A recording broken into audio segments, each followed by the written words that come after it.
রবিবার মাতাবাড়ি বিধানসভা এলাকায় ভারতীয় জনতা পার্টির উদ্যোগে আয়োজিত এক যোগদান সভায় মোট ১৬২ জন ভোটার তিপ্রামাথা ও সিপিআইএম দল ছেড়ে বিজেপি দলে যোগদান করেন।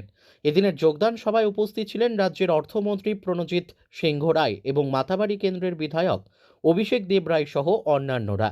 এদিনের এই যোগদান সভায় বক্তব্য রাখতে গিয়ে মোদী সরকারের বিগত ৯ বছরের বিভিন্ন জনকল্যাণমুখী পরিকল্পনাগুলো সকলের সামনে তুলে ধরেন অর্থমন্ত্রী। এদিন নবাগতদের হাতে দলীয় পতাকা তুলে দিয়ে তাদের দলে বরণ করে নেন অর্থমন্ত্রী প্রণজিৎ সিংহ রায়।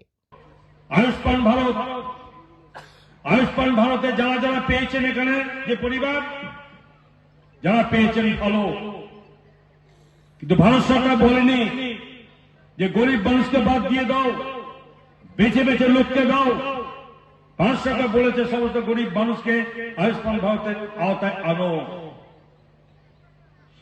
৯,৬৫,০০০ পরিবারের রাজ্যে ৯,৬৫,০০০ পরিবার এ রাজ্যে মাত্র ৪,৯০,০০০ পরিবারকে ওই আয়ুষ্মান ভারতের আওতায় এনে বাকি ৪,৭৫,০০০ পরিবারকে ছেড়ে দিয়েছে।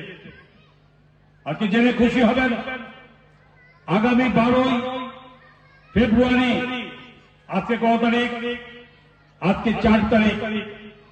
আগামী 12ই ঠিক ৮ দিন পরে এ রাজ্যের জনপ্রিয় মুখ্যমন্ত্রী প্রফেসর ডক্টর মানিক শাহর নেতৃত্বে হাত দিয়ে এই রাজ্যের ৪,৭৫,০০০ পরিবার, যাদেরকে তৎকালীন সরকার আয়ুষ্মান ভারতের আওতায় আনেনি, সেই ৪,৭৫,০০০ পরিবারের bureau report, news daily Bharat.